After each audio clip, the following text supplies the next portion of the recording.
Hey guys, my name is David and you are watching Stories Told. Today, I am going to explain an action, adventure, sci-fi movie called Revolt. Please be aware, the video contains spoilers. The film starts with a helicopter swirling midair then crashing into the ground. The horrible CGI reminds me of a certain Ugandan movie. The locals are fleeing the scene while soldiers are deployed, and moving closer to the crash site. While they are hiding, we can see people getting evaporated in the back. Some more soldiers get shot and a huge explosion hits. After this intro, our protagonist, Bo, wakes up in a cell.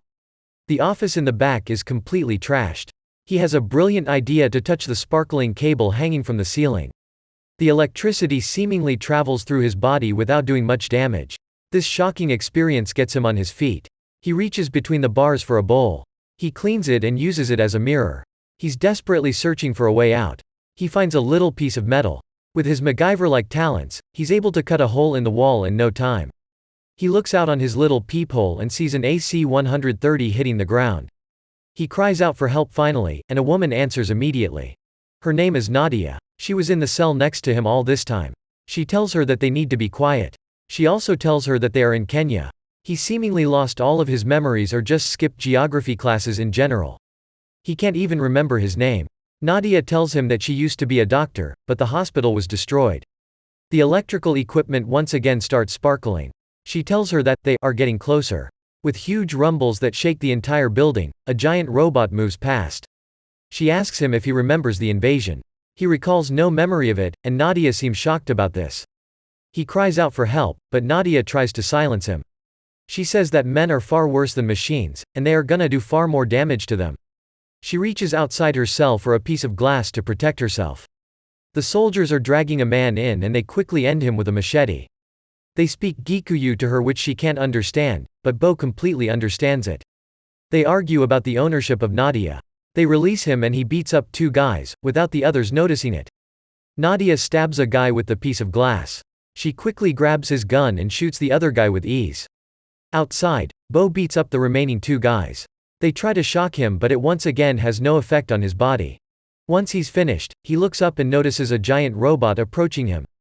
Back inside, Nadia ejects the mag from the pistol instead of pulling the trigger.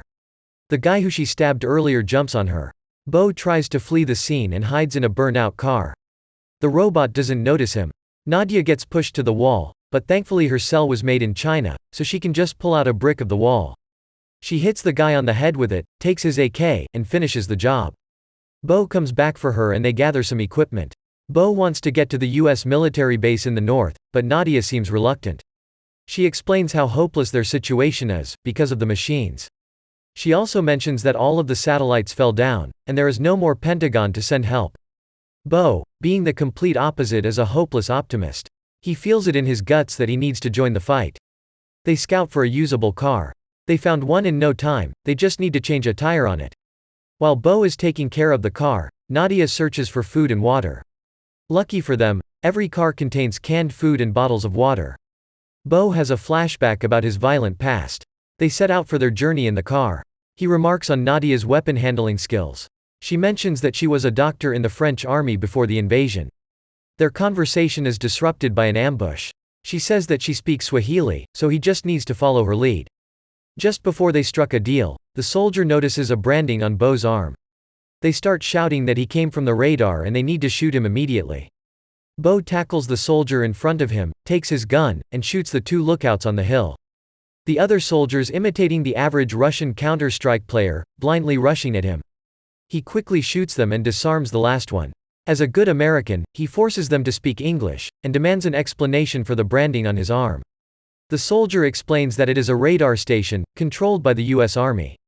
He says that they believe the machines are controlled from these radar stations, and the US government is behind all of this. He obviously denies this and they drive off with their jeep. Nadia remarks on the incredible skills of Bo, saying that he must be part of the special forces. They need to cross a town, because a minefield is ahead. Their path seems blocked, and a machine comes up behind them. They drive through the electric cables with ease but the car's shorted out. They witness a man distracting the robot for his daughter to get away. The machine kills the guy, but before shooting the little girl, Nadia distracts it with a pistol shot. Bo covers her with his body, as the robot gets closer. It seemingly changed its mind and heads off. After this, they realize that the distracting shot was not in time and they didn't manage to save the girl. At night, Bo jokes about ordering a large pizza on the radar. They're guessing what Bo was like before all of it. The next day they continue on foot. They walk past bone piles and carcasses. They hear a strange noise in the distance and they decide to check it out.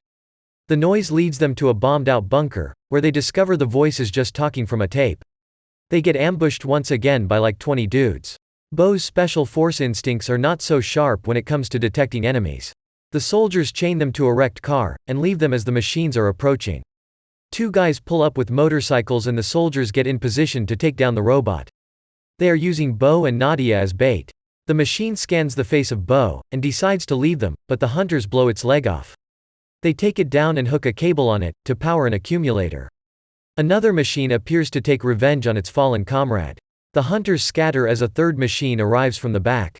The situation looks hopeless, but Bo manages to free himself, and Nadia as well. He grabs the gun midair from a guy that just have been evaporated by one of the robots.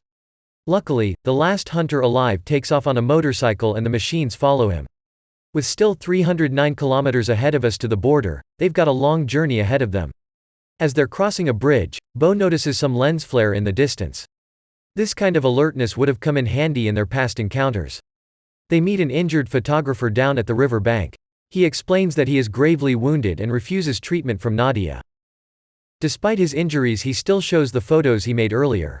He boasts about how he traveled with child soldiers and took all these photos. He says that his photos are gonna change the world and start the resistance. They refuse to leave him there when they hear the robots approaching. They take him to an abandoned house. He recognizes the mark on Bo's arm, saying that he came from the radar station a few days ago.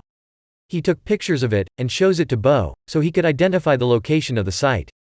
His last request is that he wants to die with dignity. He asks Bo to finish him, but he refuses his request. The photographer starts making noise, and Bo has very intense flashbacks.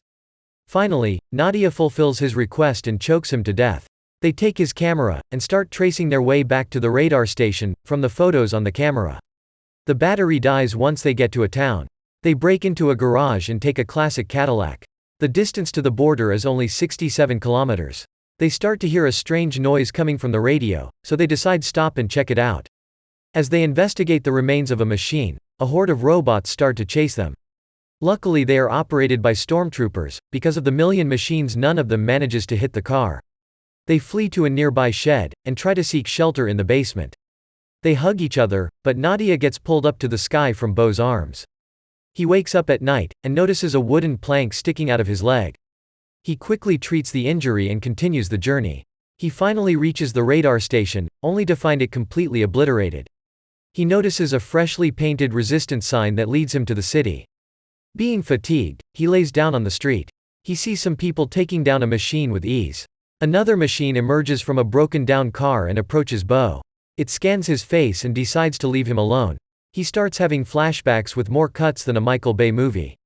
He finally remembers what happened with him after the explosion. He needed to kill one of his comrades because he was gravely injured. He gets taken to an underground shelter. They treat his injuries. Kara and Juma, the ones who found him, explain that he is in Day 1. Bo explains what happened to Nadia. Kara finds his tale especially unbelievable as they only took Nadia and left Bo alone. They take him to an engineer, Roderick.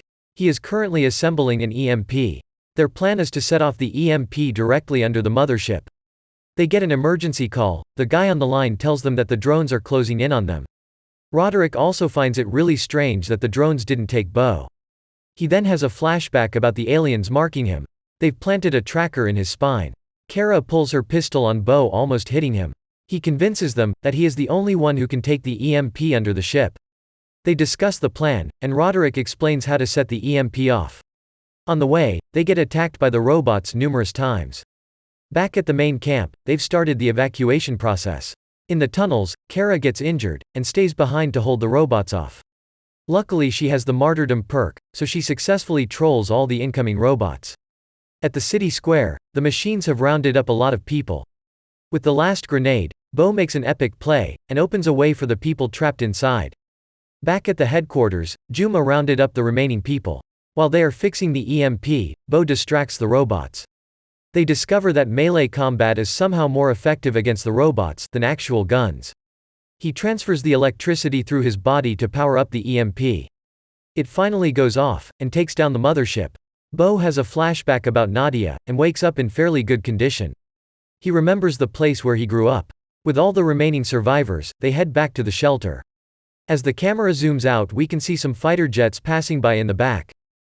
Thank you for watching. If you enjoyed this video, please leave a like and subscribe. Thanks.